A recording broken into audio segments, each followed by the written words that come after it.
Sialkot police کی جرائم پیشہ عناصر اور منشیات فروشوں کے خلاف کارروائی جاری۔ اس سلسلہ میں عمران عباس چدھر ڈی ایس پی صدر سرکل سیالکوٹ کے زیر نگرانی ایس ایچ او تھانہ پھوکلیاں فخر الزمان انسپکٹر نے اپنی ٹیم کے ہمراہ باجوات روڈ پر قبرستان شہیدہ مخبری ملنے پر شراب کے اسمگلر کو گرفتار کیا ہے، جو کہ گاڑی نمبری LE 6239 پر 75 بوتلیں شراب مختلف جگہوں پر سپلائی کرنے جا رہے تھے۔ ملزمان میں عدیل رفیق ریٹا زوجہ عدیل اور نازیہ زوجہ امجد سکنائے چاہ میرا شامل ہیں۔ آپ کو بتاتے چلیں کہ 2 خواتین اور 1 مرد کافی عرصہ سے لاہور سے شراب لا کر باجوات میں فروخت کر رہے تھے۔ ملزمان کے خلاف حسب ضابطہ کارروائی عمل میں لائی جا رہی ہے۔ مزید جانتے ہیں ڈی ایس پی عمران عباس چدھر سے۔ جی حسب الحکم جناب ڈپو صاحب سیالکوٹ جرائم پیشہ عناصر اور منشیات فروشوں کے خلاف کارروائیاں جاری ہیں۔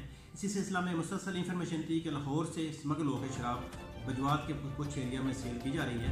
اس پہ اسپیشل ناکہ بندی کی گئی، اسپیشل کوشش کی گئی اور ایس ایچ او پھوکلیاں فخر الزمان نے انتہائی محنت کر کے باجوات روڈ سے ایک گاڑی پکڑی ہے، جس میں 2 خواتین اور 1 مرد شراب اسمگل کر کے لے جا رہے تھے۔ ان سے 75 کے قریب بوتل شراب برآمد کی گئی ہے، جو انہوں نے مختلف جگہ سپلائی کرنی تھی۔ ملزمان کے خلاف کارروائی کی جا رہی ہے۔